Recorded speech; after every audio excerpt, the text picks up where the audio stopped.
Ma'am మీరు చూసే ఉంటారు కర్ణాటకలో జరిగిన ఇన్సిడెంటు. పెళ్ళైన 17 రోజులకే భార్యని వదిలేసి అత్తతో అల్లుడు వెళ్ళిపోవడం. అంటే కొడుకు తర్వాత కొడుకనమాట అల్లుడు. అంటే ఇంట్లో అవును. అలాగే చూసుకుంటూ ఉంటారు. అంటే హ్మ్. ఇలాంటి ఘటనలు జరగడం పట్ల అసలు ఏం జరుగుతుంది సొసైటీలో అనుకోవచ్చు? పాపం పిల్లలు కొంతమంది అమాయకులుంటారు. ఇప్పుడు ఆవిడ కూతురు ఎవరైతే ఉందో ఆవిడ అమాయకురాలని చెప్పుకోవాలి. హ్మ్. ఇది దారుణం వాణి. అసలు ఇలాంటి వాటి గురించి ఏం మాట్లాడాలి? హ్మ్. హ్మ్. ఏది పడితే అది, ఎలా పడితే అలా, ఎవరితో పడితే అలా, ఏది ఎలా అంటే అలా. దీని అంతటికి కారణం తినే ఫుడ్. హ్మ్. అడ్డమైన ఫుడ్లు, దరిద్రమైన ఫుడ్లన్నీ తినడమే దీనికి కారణం మెయిను. అది ఏమవుతుందంటే మనిషి యొక్క సంస్కారాన్ని నశింపజేస్తుంది మనం తినే తిండి. హ్మ్. ఒక క్వాలిటీ ఫుడ్ తీసుకోవాలి. ఒక సాత్వికం అని నేను చెప్పను గానీ, ఎవరిష్టం వాళ్ళది ఫుడ్ తీసుకునే విధానం. కానీ ఎక్కడ పడితే అక్కడ, ఎక్కడ పడితే అక్కడ ఎలాంటి ఫుడ్ పడితే అలాంటి ఫుడ్డు తీసుకోవడం వల్ల గూడా వాళ్ళ నైతిక విలువలనేవి వాళ్ళకి వాళ్ళే దిగజార్చుకోబట్టే అలాంటి ఫుడ్ ఎక్కడ పడితే అక్కడ తినడం, ఎవరు పెడితే అక్కడ తినేసేయడం. ఎలా పడితే అలా, ఎంత పడితే అంత. దీనివల్ల ఏంటంటే ఈ మైండ్ గూడా అలాగే పనిచేస్తుంది. హ్మ్. ఆ ఫుడ్డు దీనికి ఒక పెద్ద కథే ఉంది అసలు పూర్వకాలం నుంచి. అసలు ఈ ఫుడ్డు తయారు చేసేవాళ్ళు కూడా ఒక మంచి వ్యక్తులతో తయారు చేయించేవారు హ్మ్. గతంలో. ఒక వంట మనిషిని పిలిచినా, ఒక సంస్థానాల్లో వంటలు చేసేవాళ్ళైనా, పూర్వకాలంలో రాజులు కూడా వంటలు చేసేవాళ్ళని చాలా శుద్ధమైనటువంటి వ్యక్తుల్ని, మంచి వాళ్ళని పెట్టుకునేవారు. హ్మ్. ఇంకా ఆ రోజుల్లో అంటే వంట బ్రాహ్మలు అనేవారు. ఇంకా అది మనం చూడలేదు, మనకు తెలీదు. ఏమైనా సరే ఒక మంచి వ్యక్తుల్ని పెట్టుకునేవారు. వాళ్ళు ఏంటంటే మంచి మనసుతోటి, అరే నేను వండే పదార్థం మంచిగా రుచిగా తయారవ్వాలి. హ్మ్. నేను పెట్టిన భోజనం తిని ఎవరైతే తింటున్నారో వాళ్ళు మెచ్చుకోవాలి. ఆహా! ఓహో! అనాలి. మళ్ళీ మళ్ళీ నన్ను చెయ్యమని అడగాలి. నేను పెట్టిన ఫుడ్ బాగుండి కడుపు నిండా భోజనం చేయాలి. నేను పెట్టిన ఫుడ్ తింటే వాళ్ళ ఆరోగ్యం బాగుండాలి. హ్మ్. ఓకే. ఇలాంటి ఆలోచనలతో వంట చేసి వడ్డించేటప్పుడు కూడా ప్రేమగా అలాగే పెట్టేవారు. దానివల్ల ఏమవుతుందంటే ఆ లక్షణాలు ఏవైతే మంచి వైబ్స్ ఏవైతే ఉన్నాయో అది కూడా వంటలోకి వెళ్తుందట. హ్మ్. వెళ్ళినప్పుడు నిజంగానే అలా ఉండేవారు మనుషులు. హ్మ్. స్వచ్ఛమైన రోజులేగా అవన్నీ. అవును. కలుషితం అయిపోయింది ఇప్పుడు. హ్మ్. ఎవరు పడితే వాళ్ళు వండుతున్నారు. హ్మ్. ఎక్కడ పడితే అక్కడ వండుతున్నారు. ఏమేం వేసి వండుతున్నారో భగవంతుడికి తెలుసు. హ్మ్. తినేవాళ్ళు ఎందుకు తింటున్నారో, మరి ఎలా తినగలుగుతున్నారో అర్థం కాదు. హ్మ్. సో, ఈ వంట చేసేవాడి ఇది కూడా ఉంటుంది. కాబట్టి ఆ ఫుడ్ ప్రభావం వల్ల మనుషుల ఆలోచనలు ఇప్పుడు ఒక దొంగున్నాడనుకోమ్మా, ఒక నేరస్తుడున్నాడు. మనకు తెలీదు. ఏదో జీవనోపాధి కోసం వచ్చి వంట చేస్తానంటే, ఆ! చెయ్యి అంటాం. వాడు ఆ మనస్తత్వంతోనే చేస్తాడు. హ్మ్. ఈ ఇంట్లో ఇవన్నీ ఎలా దొంగిలించేయాలా? ఓకే. అవును. తర్వాత ఈ ఎదవ వంటలో నేనెందుకు చేరాను? నా హ్మ్. వృత్తి నాకుంది. చక్కగా అది చేసుకుంటూ బ్రతికితే బ్రహ్మాండంగా కాలు మీద కాలేసుకొని నేను బ్రతకగలను. ఇలా అనుకుంటూ ఉంటే వాడికి నెగెటివ్ వైబ్స్ అన్నీ ఫుడ్‌లోకొస్తాయి. హ్మ్. మరప్పుడు మనుషులు ఎలా తయారవుతారు? క్రూయల్‌గానే తయారవుతారు. అవును. అందులో ఈ మధ్య చెల్లి లేదు, అక్క లేదు, ఆ! పిన్ని లేదు, అత్త వావి లేదు, వరస ఎవరు ఏమీ లేదు. లేదు. ఏమి లేదు. అందరితో ఒకే బంధం. అంటే ఆ అంతే. రిలేషన్ ఆ! ఇంతకుముందు గతంలో చూసుకున్నైతే ఓకే. ఒక కుటుంబ వ్యవస్థ అవును. ఉండేది. కానీ ఇప్పుడు అదనేది మర్చిపోతున్నారు. అంటే మృగాల్లాగా అవును. ప్రవర్తించుతున్నారని గూడా అనుకోవచ్చు. దీనికి వాళ్ళు ఆలోచించకపోవడమా? లేదంటే రెస్పెక్ట్ లేదు చిన్నప్పటి నుంచి పెరిగిన వాతావరణం అనుకోవచ్చా? ఇది కరెక్టే. వీటి ప్రభావం గూడా ఉంటుంది. దీనికన్నా ముందు కలి ప్రభావం. హ్మ్. ఈ కలి ప్రభావం ఏంటంటే, ఒక నిండు సభలో అందరు దేవతలందరూ బ్రహ్మ, విష్ణు, మహేశ్వరు అందరూ నిండు సభలో సభ జరుగుతున్న సమయంలో కలి ప్రవేశించాడంట. హ్మ్. వాడికి ఇంత పొడుగు నాలుక బయట పెట్టి, తర్వాత వాళ్ళ ప్రైవేట్ పార్ట్స్‌ని చేత్తో పట్టుకొని, హ్మ్. వికృతంగా ఆ సభలోకి వచ్చాడు. అందరూ ఆశ్చర్యపోయి, "అదేంటి ఇలా వచ్చావు?" అని అడిగినప్పుడు చెప్పిన సమాధానం ఏంటంటే, "నేను కలిపురుషుడిని. హ్మ్. నేను కలియుగంలో నేనే దేవుడిని. కాబట్టి కలియుగంలో నా ప్రభావం ఎలా ఉంటుందంటే, హ్మ్. ఇష్టం వచ్చినట్టు తినడము, ఇష్టం వచ్చినట్టు లైంగికంగా గడపడం." హ్మ్. ఇప్పుడు మనం చూస్తున్నది అదే గదా! ఇప్పుడు చెప్పుకున్నది గూడా అదే. ఇష్టం వచ్చినట్టు తినడం. హ్మ్. తర్వాత ఎవరిని పడితే వాళ్ళు అవును. నువ్వు చెప్పావు ఇప్పుడు వావి వరుసలు లేవు కదా! హ్మ్. ఒక వయసు లేదు. అసలు ఆడ లేదు, మగ లేదు. హ్మ్. ఎవరిని పడితే వాళ్ళని దొరికినట్టు అత్యాచారాలు. హ్మ్. ఒక అబ్బాయిని కూడా అత్యాచారం చేశారని ఢిల్లీలో పెద్ద కేసయింది. అవును. మరి ఇది నా ప్రభావం ఇంత ఎక్కువగా ఉంటుంది అని చెప్పి ఆయన చెప్పాడట. నేను ఇలాగే ఉంటాను. హ్మ్. అందుకని నేను ఇలాగే వచ్చాను. నా లక్షణాలు ఇలా ఉంటాయి కలి ప్రభావం. కాబట్టి నేను అది తెలియజేయటం కోసం నేను ఇలా సంచరిస్తాను అని చెప్పాడు. అంటే మనం సనాతన ధర్మాన్ని భగవంతుడిని నమ్మేవాళ్ళం కాబట్టి మన పురాణాల చరిత్రలు కూడా ఎన్నో నిర్దేశించి ఉంచి పెట్టారు మనకి, ఇవి తెలుసుకోండి, వీటి ప్రకారం మీరు జాగ్రత్తగా నడుచుకోండి అని.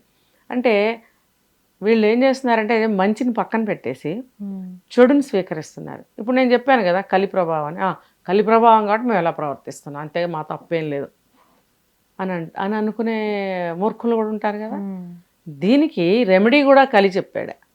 ఏమనంటే ఎవరైతే ఈ కలియుగంలో ఈ విష్ణుమూర్తిని కానీ మంచిగా కొలుస్తారో, ఎప్పుడు కూడా భగవద్ ఆరాధన చేస్తారో వాళ్ళ దగ్గరికి నేను వెళ్ళను.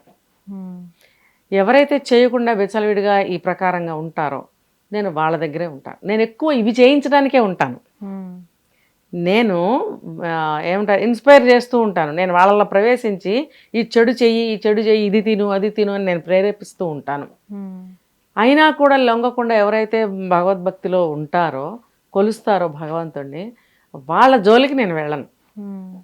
ఇప్పుడు ఇంకొక విధంగా చెప్పాలంటే ధర్మం ఒక్క పాదంతో కుంటుతుంది కలియుగంలో, మిగతా 3 కాళ్ళు పోయాయి, ఒంటికాల మీద కుంటుతుంది ధర్మం, న్యాయం అని చెప్తున్నారు కదా.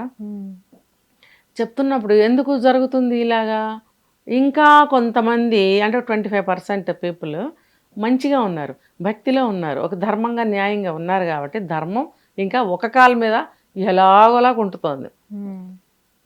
సత్యయుగంలో ధర్మం 4 పాదాలు నడిచిందంట.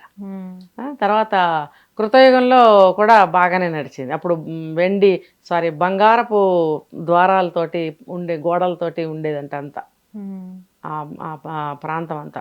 తర్వాత ఏమైందంట, మెల్లగా 3 పాదాల మీద నడిచిందంట. తర్వాత సరే త్రేతాయుగంలో కూడా ధర్మంగానే నడిచింది అనుకున్నాం. ద్వాపర యుగం వచ్చేటప్పటికి తగ్గిపోయింది. ఇప్పుడు ఈ కలియుగం వచ్చేటప్పటికి ఒక్క కాలు మీద కుంటుతుంది. అలా ధర్మం అనేది తగ్గుతూ వచ్చింది. ఆ తర్వాత బంగారపు గోడలు, బంగారపు తలుపులు అన్నీ పోయి వెండితో వచ్చాయంట. ఆ తర్వాత మనకు తెలిసిందే మట్టితోటి, చెక్కలతోటి, ప్లాస్టిక్లతోటి, ఇప్పుడు ప్లాస్టిక్ డోర్లు వస్తున్నాయి కదా, అలా అన్నమాట.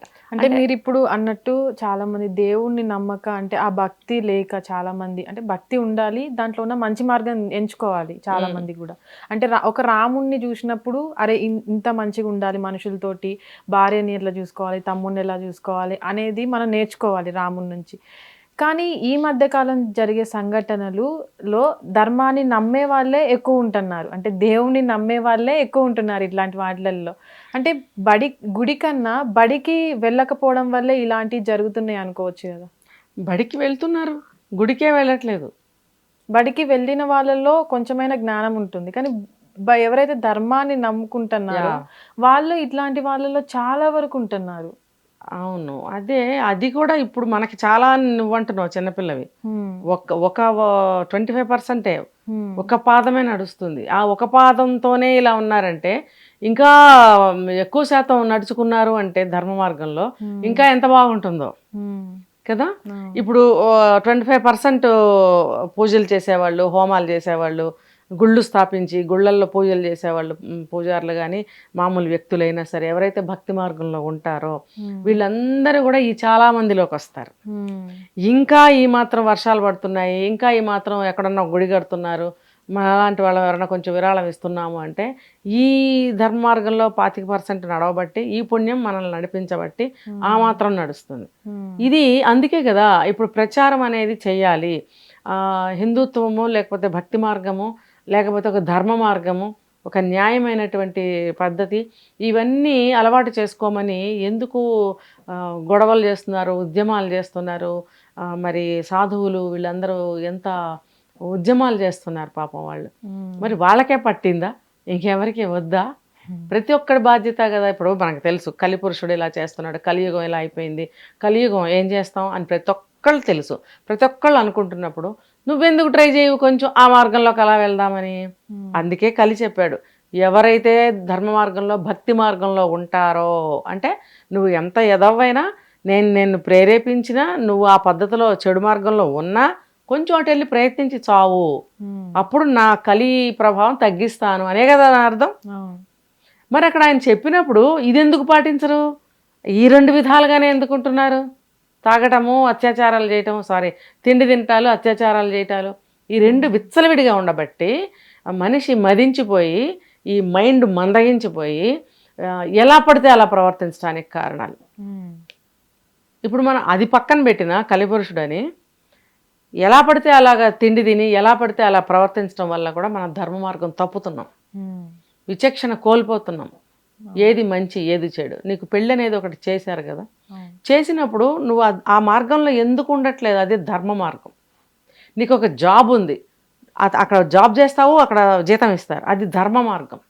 పక్కదారులు నువ్వు ఏదైనా సైడ్ ఇన్కమ్ వస్తుందా, లేకపోతే ఇంకొకటితో బాగుంటుందా వెళ్దామా అంటే అది పక్క మార్గం, అది అధర్మం కదా. అది న్యాయము కాదు, ధర్మము కాదు. కాబట్టి ఈ రీజన్స్ వల్ల ఇలాగా పక్కదారులు బట్టి, అడ్డదారులు బట్టి కుటుంబాలు విచ్ఛిన్నం అయిపోతున్నాయి. ఎంత మొత్తుకున్నా వీళ్ళు మారి చావట్లేదు. Okay ma'am, thank you. Hit TV app, ఇందులో short news, live news, entertainment shows, movies, digital magazines తో పాటు మీ జిల్లా వార్తలను కూడా ఫ్రీగా చూడొచ్చు.